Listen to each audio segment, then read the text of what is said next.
Okay, class. In previous lectures, we have learned about the structure of the HTML, title tags, and elements और HTML5 से related doc type का क्या काम होता है, ठीक है, वो हमने सीखा और इसको हमने डिस्प्ले करवाया।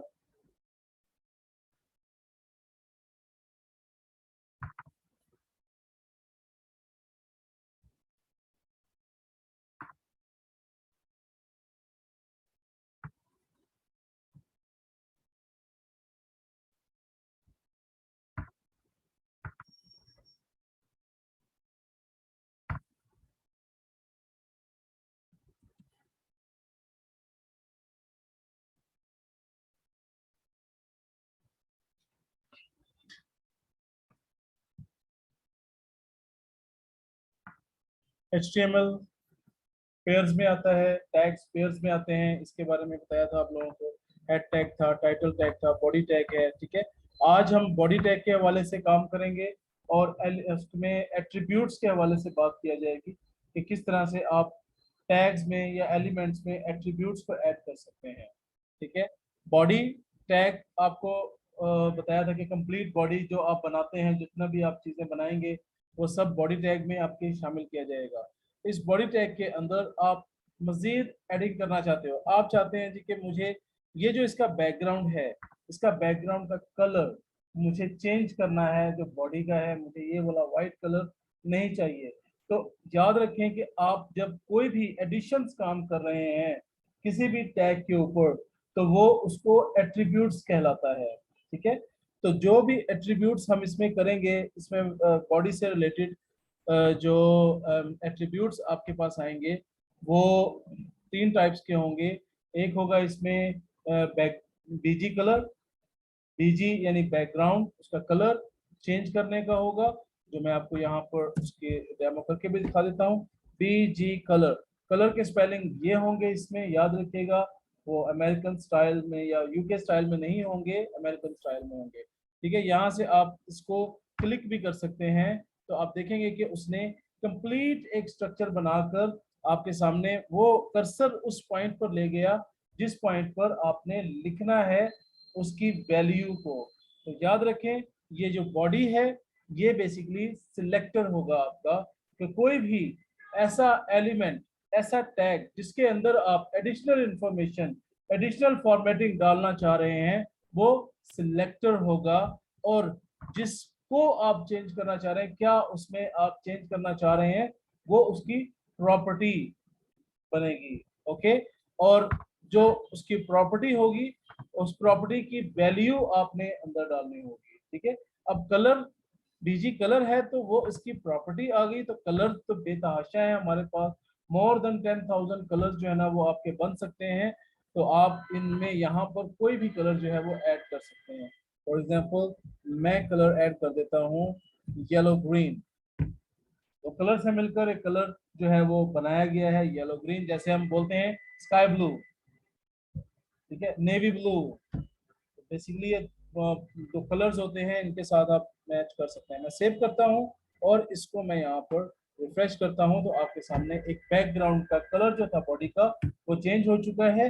अब जितना भी बॉडी नीचे जाती जाएगी, यानी कि आपका टेक्स्ट जितना बड़ा होता चला जाएगा, ये टेक्स्ट, ये कलर जो है उसी तरह एक्सटेंड होता चला जाएगा। ये नहीं कि जितना नजर आ रहा है सिर्फ यही है तो नीचे व्हाइट होगा, नो, ये कंप्लीट बॉडी का कलर है जो आपको शो हो रहा है यहाँ पर। तो ये बीजी कलर्स। इसके बाद हमारे पास जो है टेक्स्ट आ जाता है। अगर आप यहाँ से क्लिक कर दें तो वो टेक्स्ट का भी ऑप्शन आपके सामने आ जाएगी, और वो उसको इक्वल का साइन आ गया और डबल कोटेशन मार्क्स आ गए हैं, कोटेड मार्क्स आ गए हैं, ठीक है। तो वो उसके अंदर आपने हमेशा ये लिखना होगा। और टेक्स्ट का भी कलर यहाँ से आप दे सकते हो कि बैकग्राउंड के मुताबिक आप चाहते हैं ये बैकग्राउंड के मुताबिक कोई कलर दिया जाए ताकि वो ज्यादा विजिबल हो जाए, ठीक है। मैं रैंडमली कोई कलर दे देता हूँ, मैं रेड कर देता हूँ इसको, रेड कलर कर दिया मैंने। इसको रिफ्रेश करें तो ये देखें आप कलर यहाँ पर ऐड हो चुका है, ठीक है। अगर मैं रैंडम कोई भी टेक्स्ट लेना चाहूँ तो मेरे पास एक वेबसाइट है, उस वेबसाइट के थ्रू मैं टेक्स्ट को ऐड कर सकता हूँ अपनी वेब पर, ताकि मेरे पास अगर मेरे पास कोई पैराग्राफ या कोई हेडिंग्स वगैरह नहीं है तो कौन सी ऐसी वेबसाइट है जहां से हम टेक्स्ट को उठा सकते हैं। तो आपने यहाँ पर टाइप करना है डमी टेक्स्ट। डमी टेक्स्ट को टाइप करके आपने सर्च कर लेना है उसको, चाहे गूगल पे कर ले या सर्च इंजन कोई भी होगा उस पर कर लें। हमने बिंग पर सर्च कर लिए यहाँ पर, तो यहाँ से देखेंगे डमी टेक्स्ट जनरेटर या डमी टेक्स्ट की कोई भी वेबसाइट या लॉरम इप्सम की वेबसाइट जो है ना, ये आपने ओपन कर लेनी है, ठीक है। ये भी डमी टेक्स्ट में आ जाती है, ठीक है, लॉरम इप्सम की वेबसाइट। तो यहाँ से आपने जब ओपन किया तो ये आपको यहाँ से टेक्स्ट प्रोवाइड कर देगा कि जो टेक्स्ट आप अपनी वेब पर डालना चाहते हैं। जितने भी टेम्पलेट्स बनी हुई हैं, जितने भी ऑनलाइन आप देखते हैं कोई ऐसी वेबसाइट हैं जिन पर आप कहते हैं जी कि अपनी मर्जी का कोई टेक्स्ट डालना चाहते हैं, तो उनके ऊपर ये वाला टेक्स्ट दिया होता है, ठीक है ना। डमी टेक्स्ट बोला जाता है इसको, फेक टेक्स्ट बोला जाता है। तो यहाँ से मैं कहता हूँ कि मुझे ये 2 पैराग्राफ जो है ना ये मेरे ऐड हो जाएं। आप नीचे से भी आप कर सकते हैं, मजीद भी आप ऐड कर सकते हैं, 2 की जगह 3 भी कर सकते हैं। शिफ्ट प्रेस करके मैंने एक सिलेक्शन किया हुआ था, तो एक सिलेक्शन जब मैंने कर लिया, यहाँ से कुछ भी सिलेक्शन कर लिया है, तो यहाँ से लेकर मुझे यहाँ तक अगर कंप्लीट टेक्स्ट को कॉपी करना है तो मुझे शिफ्ट को प्रेस करना है और जस्ट यहाँ तक जाकर क्लिक कर देना है। तो वो मेरा माउस अगर नहीं ड्रैग कर रहा तो हमें इतना ज़्यादा परेशान होने की ज़रूरत नहीं है। तो सिलेक्शन ऐसे भी की जा सकती है। इसको कॉपी कर लें कंट्रोल सी से और इसको आप ले आए इस पेज पर, यहाँ पर आप इसको पेस्ट कर दें। तो आप देखेंगे कि यहाँ पर ये एक जो पूरा एक पैराग्राफ की शक्ल में जो है ना ये आपको शो कर रहा है यहाँ पर। लेकिन जब इसको सेव करके आप यहाँ जाते हैं और वापस जब आप इसको यहाँ फर्स्ट पेज पर इसको रिफ्रेश करते हैं, आप F5 इसकी शॉर्ट की या रिफ्रेश की तो कर सकते हैं, तो आप देखेंगे कि यहाँ पर वो एक सिंगल पैराग्राफ में ले आया, एक सिंगल टेक्स्ट में ले आया है। यानी कि उसने वहां पर जो सेपरेट सबलाइन में हमने देखा कि हर एक चीज सेपरेट आ रही है, उसने उसको एक्सेप्ट नहीं किया, ठीक है। तो हर एक उसने इसको एक ही पैराग्राफ में समझ रहा है जो HTML है। तो याद रखें कि HTML में जो पैराग्राफ्स होंगे उनको लगाने के लिए हमारे पास टैग्स मौजूद होंगे, ठीक है। यहाँ से मैं एक और चीज आपको बताना चाहूंगा, वो है बैकग्राउंड। बैकग्राउंड का जो टैग है ये आपको यूज करना होगा पिक्चर लगाने के लिए। बैकग्राउंड पर कोई भी अगर पिक्चर लगाना चाहते हैं, पिक्चर आप सर्च कर सकते हैं यहाँ से, यहाँ से सर्च करना चाहें यहाँ से सर्च कर लें, ये इमेजेस हैं गूगल। मैं गूगल क्रोम ओपन कर लेता हूँ क्योंकि ज्यादातर आप गूगल क्रोम यूज करते हैं। बिंग भी आप यूज कर सकते हैं, इसमें भी बड़ी अच्छी पिक्चर्स आपको शो हो जाएंगी। सर्च तकरीबन सेम ही होता है इसमें ना।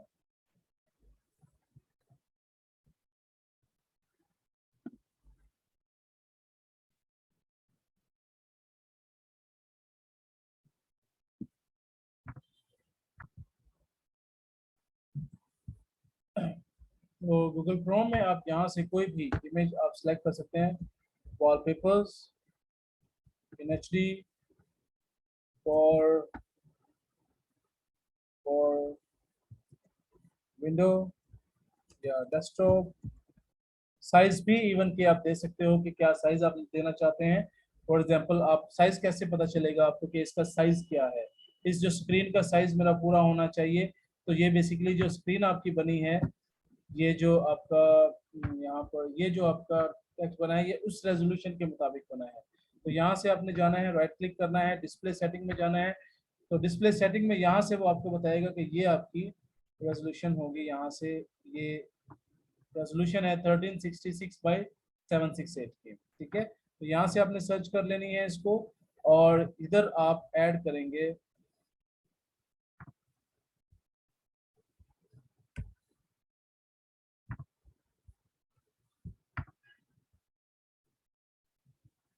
ये नीचे आ गया, ठीक है, वॉलपेपर 1366 बाई 768।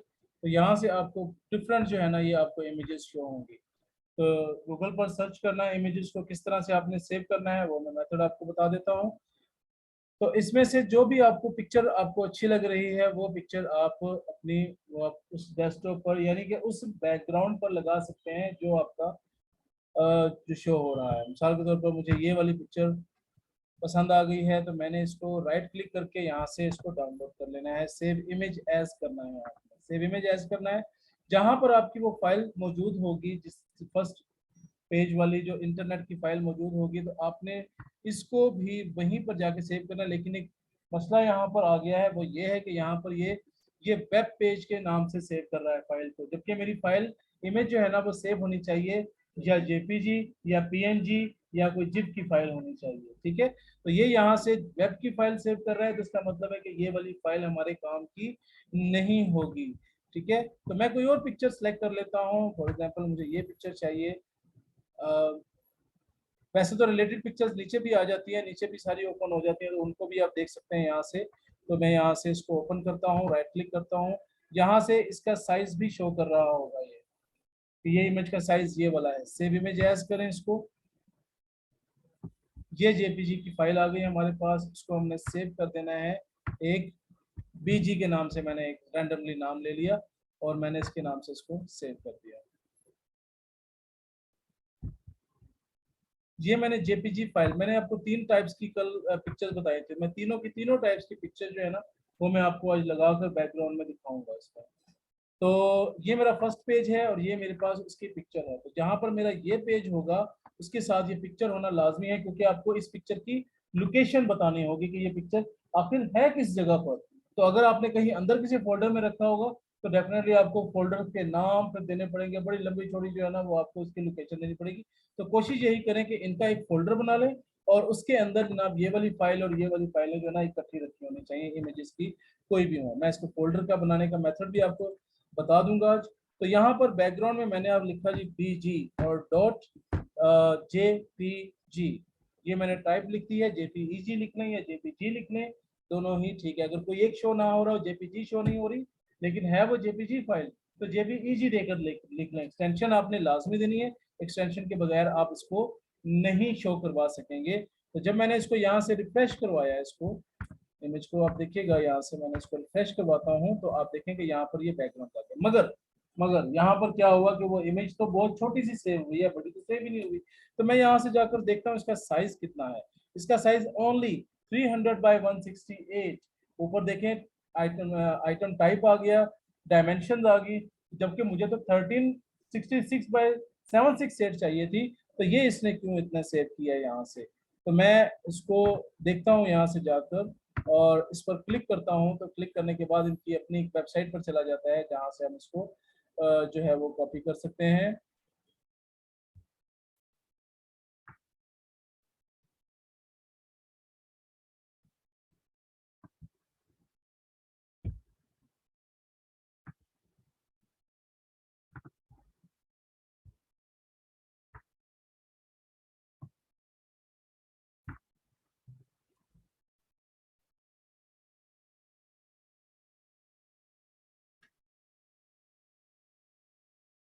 गूगल क्रोम अगर ओपन करें, गूगल क्रोम में हमारे पास एक ऐसी एक्सटेंशन भी होती हैं जिसमें आप कह लें कि आप इसको ऐड कर सकते हैं, कोई भी पिक्चर अगर किसी भी टाइप की आप सेव करना चाहते हैं तो एक्सटेंशन भी मैं आपको बताऊंगा किस तरह से ऐड करते हैं। ठीक है, और सेव इमेज एज करें इसको।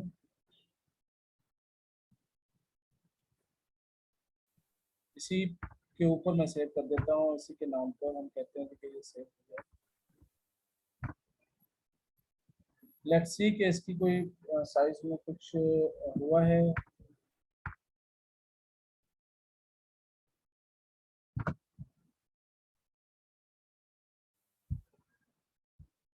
ये सही नहीं शो कर रहा। अगेन जो है इसको डाउनलोड करता हूँ, इसको फुल पिक्चर्स, राइट क्लिक करें, सेव इमेज एज, और यहाँ से 1211 के नाम से चला मैंने इसको सेव कर दिया। कोई भी नाम मैंने दे दिया रैंडम।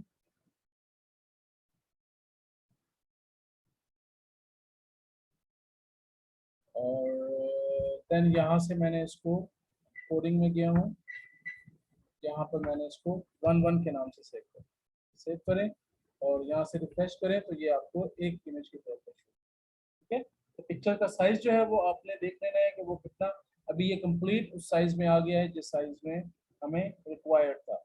जबकि आपने पहले देखा, एक चीज गौर की होगी कि वो स्मॉल पिक्चर थी, मगर वो बार बार रिपीट हो रही थी, यानी कि वो स्मॉल पिक्चर पूरे बैक बॉडी पर आ रही थी। इसी तरह से ये इसका साइज 768 इसकी हाइट है। तो अगर आपकी वेब नीचे चलेगी, मतलब टेक्स्ट आपका नीचे चला गया, ज्यादा आपने लिख लिया, तो वो 768 तक लिमिट है इसकी। आगे जो है ना फिर से वो रिपीट हो जाएगी, यानी दोबारा से ऊपर से स्टार्ट होगी वो चीज। ठीक हो गया।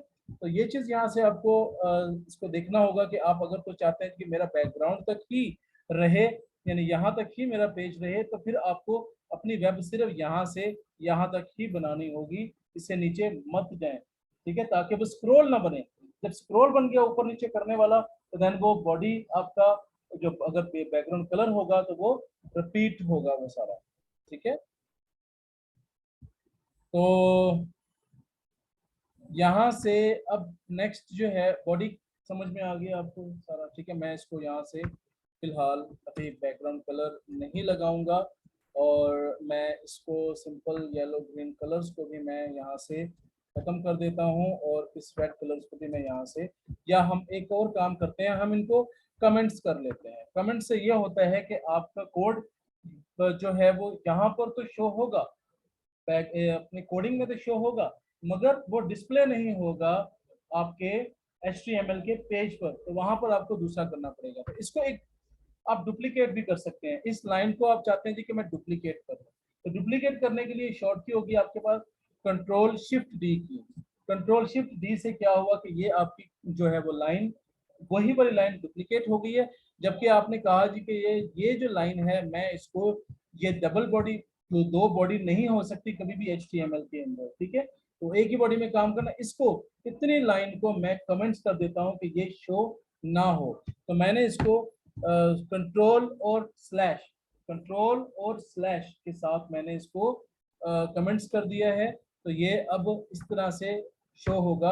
और जबकि मैंने इन दोनों के ये सब जो मैंने ऑब्जेक्ट किए थे, मैं इनको खत्म करता हूँ, सेव करता हूँ और रिफ्रेश करता हूँ। तो आप देखेंगे कि नीचे वाले को इफेक्ट किया गया, ऊपर वाले को इफेक्ट नहीं किया गया किसी भी चीज का। अब नेक्स्ट जो है वो मैं आपको बताऊंगा कि किस तरह से हेडिंग जो है वो दी जा सकती है। आपकी बॉडी आपका क्लियर हुआ। अब हेडिंग हमने देनी है कि HTML के अंदर आप किस तरह से हेडिंग को जनरेट कर सकते हैं। तो उसके लिए आपके पास जो टैग होगा वो H1 का टैग होगा। ठीक है, H1 बेसिकली सबसे बड़ी हेडिंग है HTML की। ये H1 से लेकर H6 तक आपकी हेडिंग्स जाती हैं। H1 से लेकर H6, H1, H2, H3, H4, H5, H6। तो ये H6 जो है वो ये आपकी स्मॉलेस्ट हेडिंग है HTML में, और H1 आपकी लार्जेस्ट हेडिंग होगी। तो जब इसको आपने हेडिंग बना लिया, आपने कहा जी ये स्टार्ट किया और ये क्लोज कर लिया। ठीक है, क्लोज करना लाजमी है। अगर आपने क्लोज ना किया तो क्या होगा, क्लोज करने से क्या होगा, क्लोज ना करने से क्या होगा, वो मैं आपको मेथड समझाता हूँ। तो ये यहाँ से आपने इसको रिफ्रेश किया तो ये देखेंगे कि आप इतना पोर्शन जो उसकी हेडिंग का था वो उसने हेडिंग शो करवा दिया, और ये ब्लॉक होगा, यानी यहाँ से लेकर अब ये अगली लाइन यहाँ पर नहीं आई। ठीक है ना, ये इसने हेडिंग दी तो इसने पूरी इस एरिया को कवर कर लिया, यानी इसने, इस हेडिंग ने, H1 ने 100% इस पेज को कवर किया है। तो ये नहीं हुआ कि यहाँ से ये लाइन इतनी खत्म हो गई तो यहाँ से ये आगे आ गया। ओके, इसको बोलते हैं ब्लॉक। तो ये हेडिंग जो H1 है, ये H1 से लेकर H6, ये होगा आपका ब्लॉक टैग होगा। ठीक है, तो नेक्स्ट आप देखें, इसमें मैं इसको ले लेता हूँ यहाँ से, मैं यहाँ से H1 का टैग लगाता हूँ। जब मैंने H1 का टैग लगाया, मैं क्लोज नहीं करता, सैंपल में क्लोज नहीं करता, मैं सेव करता हूँ और यहाँ जाके रिफ्रेश करवाता हूँ। तो आप देखेंगे कि यहाँ पर ये उसने सारे के सारे जितना भी नीचे वाला टेक्स्ट था उसको क्या किया, हेडिंग 1 में कन्वर्ट कर दिया। अब उसे पता ही नहीं कि मैंने, मेरी लिमिट किधर है, मैंने जाना किधर है। तो वो यहाँ से H1 में आ जाएगा, जबकि मैं यहाँ से उसको कहता हूँ कि भाई ये मेरा क्लोज है। ठीक है। अगर आपका एक टैग बना हुआ है पहले और उसका क्लोज बनाना चाहते हो तो आपने सिंपल सब लाइन की बात कर रहा हूं मैं, ठीक है। यहाँ से आपने एंगल ब्रैकेट्स लिया और स्लैश लगाया तो ऑटो ही वो उसको बैक को क्लोज कर देगा। अब इसको सेव करता हूं मैं, यहाँ से रिफ्रेश करता हूं तो ये देखें आपकी ये दूसरी हेडिंग भी यहाँ पर आ चुकी है, दूसरे पैराग्राफ। अब बेसिकली ये अब एक अलग हो गया, ये अलग हो गया, लेकिन ये अभी पैराग्राफ डिफाइन नहीं किया गया कि this is a paragraph, it's a normal text. So यहाँ से आपने H1 का टैग लिया और H1, अब मैं तमाम के तमाम जितने भी हेडिंग्स है ना मैं उनको ये टैग दे देता हूँ, किसी को मैं H2 दे देता हूँ, ठीक है। H2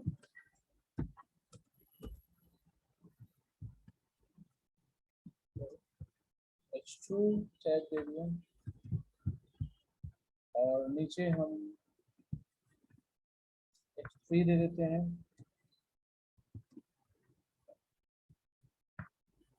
H3 का टैग दे दिया, ठीक है जी। मैंने यहाँ से इसको डिफरेंट टैग्स दे दिया और ये देखिए यहाँ पर ये मेरा एक डिफरेंट साइज आपको नजर आ रहे हैं, पहले दो सेम है बाकी H2 है और नीचे H3 आ गया, तो आपने H6 तक जो है इसको डिफाइन कर लेना है अलग अलग टैग्स लगाकर। अब नेक्स्ट है इसका एट्रीब्यूट। एट्रीब्यूट इसका आना है, एट्रीब्यूट की शॉर्ट फॉर्म आती है ATTR, तो ये आप नोट कर सकते हैं अपनी कॉपीज पर। तो ATTR जो है इसकी शॉर्ट की होगी, तो इसके अंदर जो एट्रीब्यूट होगा वो होगा अलाइनमेंट का। अलाइनमेंट की शॉर्ट फॉर्म है अलाइन, ठीक है। यहाँ से ये ऑलरेडी आपको दे देगा, एक सजेस्ट कर देता है सबलाइन टेक्स्ट में भी, चाहे वो विजुअल स्टूडियो कोड हो उसमें भी ये सजेस्ट कर देगा आपको, जो भी आपने लगाना हो यहाँ से आपका अलाइन इज इक्वल टू। अब अलाइनमेंट यहाँ पर 3 टाइप्स की होंगी हेडिंग के अंदर, 3 टाइप्स की हेडिंग्स के अंदर अलाइनमेंट्स होंगी, left align, centre align and right align. इस वक्त जो आपको शो कर रहा है वो है लेफ्ट अलाइन, तो मैं चाहता हूं कि इसको राइट अलाइन या सेंटर अलाइन या राइट अलाइन करूं, या मैं डिफरेंट कर देता हूं इन हेडिंग्स को, तो उसके मुताबिक जो है ना मैं काम करता हूं। तो यहाँ से मैं इसको कर देता हूं, इसको हम लेफ्ट ही रहने देते हैं क्योंकि फर्स्ट टैग है। मैं नीचे इस पर आ जाता हूं और इसको अलाइन कर देता हूं, अलाइन कर देता हूं सेंटर, ओके। उसके नीचे आ जाए आप थोड़ा सा, यहाँ से आप इसको कर दें जी अलाइन राइट। अब ये देखेंगे आप यहाँ से ये इस तरह से आपके पास करते हैं, ये लेफ्ट, ये सेंटर और ये राइट। लेफ्ट जो है वो डिफॉल्ट होगा बाय डिफॉल्ट, अगर आप कुछ नहीं लगाते सिर्फ टैग लगाते हैं, चाहे वो पैराग्राफ हो, चाहे वो कोई भी टेक्स्ट हो, चाहे वो इमेज हो, वो डिफॉल्ट लेफ्ट ही होगी, ओके। तो अब आप इसको मजीद आगे चलते हैं, हम लेते हैं पैराग्राफ। कोई भी पैराग्राफ आप ले लें यहाँ से, तो हम पैराग्राफ में यहाँ से मिलकर काम करेंगे। एक पैराग्राफ मैंने ये ले लिया है और इसको मैंने यहाँ से क्लोज कर दिया। नाउ ये प्रॉपर एक पैराग्राफ को डिफाइन कर रहा है कि आई एम द पैराग्राफ, ठीक है। अब यहाँ नीचे भी आप देखेंगे, इसको भी आप यहाँ से भी क्लिक कर सकते हैं। अब देखें, अगर सबलाइन टेक्स्ट में क्या है कि आप मल्टीपल सिलेक्शन कर सकते हैं, मल्टीपल सिलेक्शन कर सकते हैं कि एट टाइम अगर आपको एक ही चीज बार बार एक जगह पे लिखनी पड़ रही है और बार बार आप टाइप करना पड़ रहा है, बार बार कर्सर ले जाना, तो क्यों ना आप एक दफा कर्सर ले जाए और एक ही बार टाइप करें तो सब में टाइप हो। तो मैं यहाँ से, मुझे यहाँ पर भी पैराग्राफ चाहिए, उसके बाद नीचे आ जाए थोड़ा सा, मैं कहता हूँ जी मुझे यहाँ पर भी पैराग्राफ चाहिए, तो मैं कंट्रोल को प्रेस कर लूंगा, ठीक है। कंट्रोल की को प्रेस कर लेना, यहाँ पर भी क्लिक कर दिया तो भाई अब आपकी लाइन नंबर 16 भी सिलेक्ट हो गई और यहाँ से लाइन नंबर 12 भी सिलेक्ट, ठीक है। उसके बाद थोड़ा सा नीचे आ जाए, आप चाहते हैं जी ये भी लाइन नंबर 18 जो है ये भी सिलेक्शन होनी चाहिए, इस पर भी मैं पैराग्राफ दूं डिफरेंट दूं, तो कंट्रोल के साथ इसको भी सिलेक्ट कर लें और इसी तरह से कंट्रोल के साथ इसको भी सिलेक्ट, ठीक है। अब मैं जरा जूम आउट करके आपको दिखाता हूँ इसमें थोड़ा सा, तो ये आप देखेंगे कि मैंने जब टाइप करूंगा ये 3-4 सिलेक्शन जो है ना ये इकट्ठी होगी ऊपर, क्योंकि मैं पैराग्राफ दे चुका हूँ, ये नीचे वाले पैराग्राफ करना है। यहाँ से मैंने एंगल ब्रैकेट लिया, यहाँ से पी का टैग लिया और इसको क्लोज कर, सब में आ गया, ठीक हो गया। अब मुझे क्लोज भी करना है, इसको भी यहाँ से भी क्लोज करना है, कंट्रोल प्रेस करके यहाँ से भी क्लोज करना है, इसको मुझे यहाँ से भी क्लोज करना है और एंड वाले को भी क्लोज करना है। तो यहाँ से मैंने स्लैश किया तो वो ऑटो ही क्लोज, इसको सेव करें यहाँ से और रिफ्रेश करें तो ये आपको पता चलेगा कि ये एज अ पैराग्राफ डिफाइन हो चुका है। HTML में बॉडी, हेडिंग और पैराग्राफ, ठीक है। अब इसके अंदर भी आपने अलाइनमेंट देनी है, पैराग्राफ के अंदर भी आप अलाइनमेंट देना चाहते हो। अलाइनमेंट यहाँ पर 4 टाइप्स के, पैराग्राफ के अंदर अलाइनमेंट 4 टाइप्स की होंगी, हेडिंग के अंदर अलाइनमेंट 3 टाइप्स की। पैराग्राफ के अंदर जो 4th अलाइनमेंट होगी, लेफ्ट सेंटर राइट तो है ही, लेकिन एक 4th जो अलाइनमेंट है वो है जस्टिफाई। अब जस्टिफाई क्या फंक्शन क्या है, अगर आप माइक्रोसॉफ्ट वर्ड वगैरह या पढ़ा होगा तो जस्टिफाई यकीनन आपको पता होगा, ठीक है। तो जस्टिफाई बेसिकली डिफाइन करता है कि दोनों साइड से एक जैसा सेम हो जाए, इक्वली पैराग्राफ। इस तरह से आपने लेफ्ट साइड पर आपका इक्वल आ रहा है, बिल्कुल इस तरह से राइट साइड पर जो स्पेसेस हैं वो ना शो हो, बल्कि एक इक्वल शो होना चाहिए, जिस तरह बुक्स वगैरह में लिखा होता है मार्जिन के मुताबिक। तो ये आपका जस्टिफाई हो जाएगा। लेट्स सी, हम यहाँ से अलाइनमेंट, इसको भी अलाइनमेंट देना चाहता हूँ, इसको भी अलाइनमेंट देना चाहता हूँ, इसको भी और इसको भी इकट्ठा ही हम दे सकते हैं, ठीक है ना। स्पेस करें, अलाइन दे दें यहाँ पर और अलाइन को सिलेक्ट कर लें, तो वो देखेंगे आपके सारे के सारे सिलेक्ट। अब हमने क्या देना है, प्रॉपर्टी तो आ गई हमारे पास, अब हमने देनी है वैल्यूज। अब वैल्यूज हम देंगे, कोई भी एक पैराग्राफ में थोड़ा सा बड़ा कर देता हूँ, मतलब यहाँ से मैं इसको ऊपर वाले को चलो लेफ्ट ही रहने देते हैं, इसको सेंटर कर देता हूँ मैं यहाँ से, इसको मैं कर देता हूँ सेंटर उसके मुताबिक ही वहां पर, और हेडिंग के मुताबिक इसको कर देते हैं यहाँ से राइट, नीचे आ जाए इसको हम राइट कर देते हैं इधर, और इसको कर देते हैं हम जस्टिफाई। लेकिन इसमें जस्टिफाई आपको समझ नहीं आएगा, क्यों समझ नहीं आएगा वो मैं आपको बताता हूँ। ये हो गया आपका सेंटर और ये हो गया आपका राइट, देखें ये सेंटर है, दोनों लाइनें सेंटर में आ गई, यहाँ से भी स्पेस और यहाँ से। ये लेफ्ट बाय डिफॉल्ट है, ये राइट पर चला गया, जो चीज यहाँ पर बनी हुई थी इस तरह से वो अब राइट पर आ चुकी है, ये और ये जनाब बिल्कुल सीधा हो चुका है, स्ट्रेट हो चुका है। मैंने कहा था कि जस्टिफाई आपको समझ में नहीं आएगा, क्योंकि यहाँ पर लाइनें ही हमारे पास 2 हैं और एक तो हाफ है, तो कम से कम भी हमारे पास 3-4 लाइंस होनी चाहिए, जिसमें ये स्पेस जो यहाँ पर आपको नजर आ रही है, ये स्पेस आपकी यहाँ से खत्म होनी चाहिए। यानी कि वो क्या करेगा, जस्टिफाई के इन वर्ड्स के दरमियान में अगर कोई स्पेस आ रही है तो उन स्पेसिस को थोड़ी थोड़ी सी स्पेस मजीद देकर बाकी स्पेस को कवर कर देगा, ठीक है। वो इतना महसूस भी नहीं होगा आपको। तो मैं क्या करता हूँ, यहाँ से इस पैराग्राफ को मैं मजीद बड़ा कर देता हूँ, यानी यहाँ से लेकर यहाँ तक मैं कहता हूँ जी कि ये डुप्लीकेट हो जाए, इसी के आगे डुप्लीकेट हो जाए।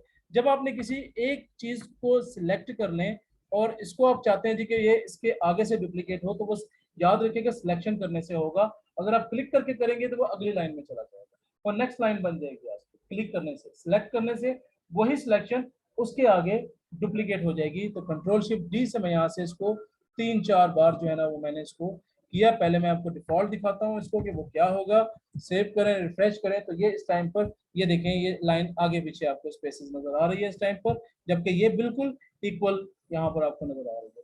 तो ये आपने ऑल टैब से जब आपने किया यहाँ से जस्टिफाई किया, इसको सेव किया, यहाँ से आप रिफ्रेश करें, लेट्स सी यहाँ से कि आपने ये इक्वल हो चुका है, ठीक है। तो ये आपकी अलाइनमेंट की ऑप्शन होती है यहाँ से जो आपने करनी है।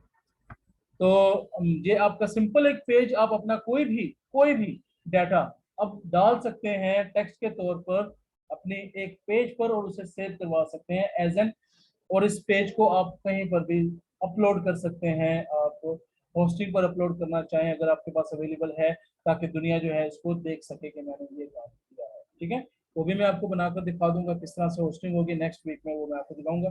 पहले हम ये वाला काम करते हैं, ठीक है। तो अब यहाँ पर जो है नेक्स्ट जो हमारा होगा इसमें प्रोसीजर, वो है फॉर्मेटिंग का। फॉर्मेट करना, फॉर्मेट कहते हैं डिजाइन करने को, किसी भी चीज को डिजाइन करना होता है हमें, तो वो हम फॉर्मेट में आते हैं। तो फॉर्मेट में हमारे पास जो चीजें आएंगी वो हैं, किसी भी टेक्स्ट को आप बोल्ड करना चाहते हैं, बोल्ड, और बोल्ड होता है थोड़ा सा जो है वो थिकनेस आ जाए, थोड़ी सी टेक्स्ट के अंदर थिकनेस आ जानी है। तो वो थिकनेस देने के लिए हम यहाँ से बोल्ड का टैग लगाते हैं। बोल्ड का टैग के लिए हमारे पास 2 जो है वो टैग्स हैं, ठीक है। एक टैग हमारे पास है बी का टैग, अगर आप बी यहाँ से ऐड कर देंगे, इसके साथ में बी ऐड कर देता हूँ, तो ये बी का टैग हो गया। अगर मैंने बी को क्लोज ना किया, ठीक है, सेव कर दिया इसको मैंने यहाँ से, तो आप देखेंगे कि ये सारे का सारा ही थिक हो गया। तो डेफिनेटली मुझे इसको एक एंड पॉइंट भी देना है, तो वो एंड पॉइंट देने के लिए आप कहते हैं जी कि चलो यहां से लेकर भाई यहां तक ये बोल्ड हो गया,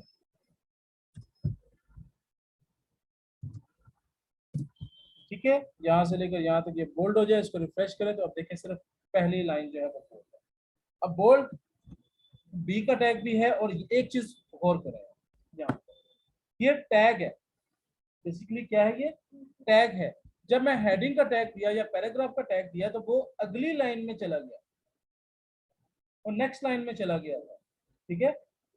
तो बोल्ड का टैग अगर मैंने दिया है तो ये नेक्स्ट लाइन में नहीं गया, बल्कि उसने क्या किया, मतलब यहां से, मतलब इस लाइन को आगे नहीं कर दिया उसने, जैसे हेडिंग ने क्या किया था उसको नीचे कर दिया, पैराग्राफ ने उससे नीचे कर दिया था। तो हर एक पैराग्राफ और हेडिंग जो है ना, ये ब्लॉक टैग्स होते हैं, ये पूरा 100% एरिया लेंगे आपका एक लाइन का, ओके। तो जबकि कुछ टैग्स ऐसे होंगे जो आपके ब्लॉक नहीं होंगे, वो होंगे इनलाइन टैग।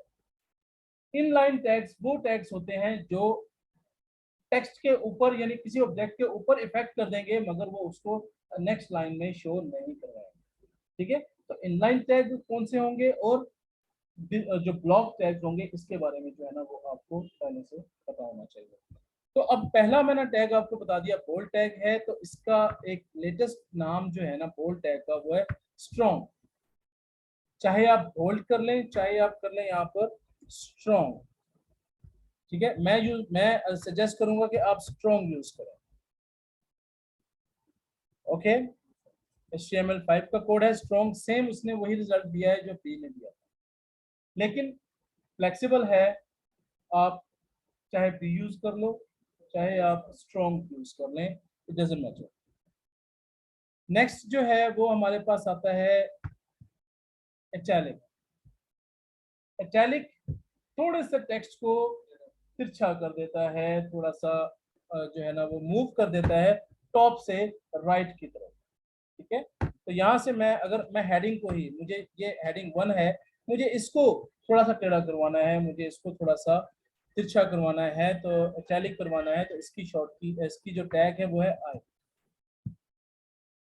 आई का इसका टैग होगा कंट्रोल आई, वैसे नॉर्मली शॉर्ट की भी होती है इसमें। तो ये यहाँ से आपने देखेंगे कि ये टैग जो है ना थोड़ा सा आपका मूव कर गया है, और इसकी जो दूसरा, इसका जो है नाम, वो है, दूसरा टैग है ईएम का।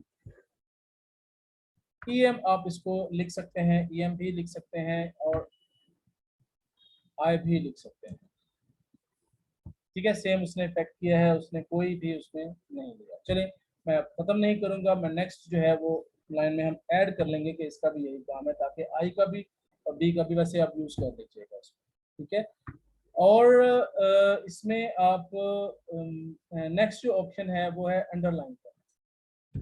किसी भी ऑब्जेक्ट को अंडरलाइन करना, मुझे नीचे वाला पैराग्राफ में, चले मैं आ जाता हूँ, पैराग्राफ कह रहा हूँ, हेडिंग में आ जाता हूँ, मैं इसको अंडरलाइन कर देता हूँ। तो यू इसकी शॉर्ट, सॉरी शॉर्ट कह रहा हूँ कि ये इसकी टैग होगा,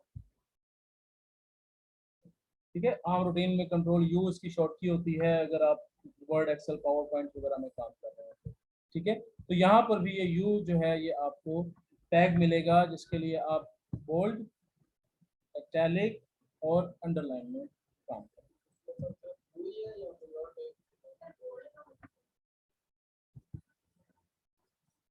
देखो टैग है वो मेरे पास,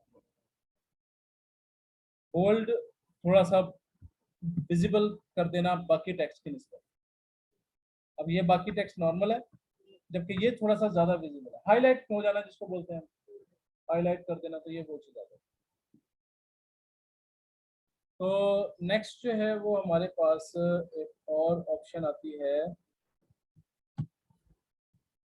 मार्क, हाईलाइट मार्क का, ठीक है। एग्जैक्टली जो आपके पास वो हाइलाइटर्स जो आप बुक्स वगैरह पर, नोट्स वगैरह पर जो आप परचेज करके शॉप से वो करते हैं, लाइंस वगैरह पर आप हाईलाइट कर देते हैं उनको, ताकि वो आप ज़्यादा उसको स्टडी कर सकें, ठीक है, फोकस कर सकें उस टेक्स्ट के ऊपर। तो इस तरह से अपने वेब पर भी आप कोई ना कोई ऐसा पॉइंट जो होगा उसको आप हाईलाइट कर सकते हैं, जिससे आपको आसानी होगी, अगर कोई भी देखता है तो फोकस पहले उस पर जाए, ठीक है ना, उस लाइन को फोकस करें कि भाई ये आखिर हाईलाइट क्यों किया गया है, इसको क्या रीजन है इसका, क्या इंपॉर्टेंट लाइन है ये, ठीक है। तो यहाँ से आप कोई भी दरमियान में कहीं से भी आप इसको कर दें मार्क, मार्क कर दें। यहाँ से मैं कहीं भी ऐड कर देता हूँ, इसका एंड पॉइंट बना लेता हूँ मैं मार्क का, ये एंड पॉइंट है इसका। सेव करें इसको और रिफ्रेश करें जाकर, तो ये एक हाईलाइट आपके सामने शो होगा। तो लाइन पर मैंने किया, तो डेफिनेटली जब मैं इसको बंद करके दोबारा ओपन करूंगा तो सबसे पहले मेरी नजर हाईलाइट पर, जो सारी टेंशन होगी पहले हाईलाइट पर जाएगी, ठीक है। पहले इसको पढ़ लो, बाकी बाद में देखेंगे। ये हाईलाइट में किया हुआ है, ओके।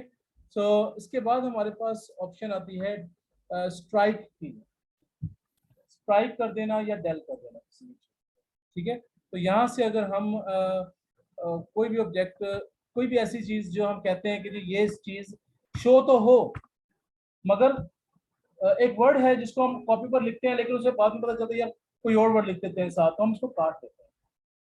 तो काटना जो होता है ना, इसको लाइन लगा दी उसके ऊपर, इसको बोलते हैं स्ट्राइक कर दिया, स्ट्राइक कर दिया, या इसको दूसरे मायने में हम कहते हैं डिलीट कर दिया। शो, अब अगर पेन से लिख रहे हो या बॉल पेन से लिख रहे हो तो वो कॉपी से तो नहीं मिटेगा, रेजर से तो मिट नहीं सकता, ठीक है। वो शो तो जरूर होगा, लेकिन वो स्ट्राइक है, इसका मतलब है कि ये काट कर आगे उसका लिए नया वर्ड दे दिया। तो आप इस तरह से यहाँ पर जो है वो आप एस की मदद से जो है इस लाइन को, जो आप कहते हैं जी कि मैंने ये लाइन ही पूरी कहा, सेव कर दें, रिफ्रेश कर दें और ये लगाएं, तो ये देखिए यहाँ से ये स्ट्राइक हो गया, स्ट्राइक होगी लाइन। सेम ऐसे ही यही मेथड होगा आपका डेल का।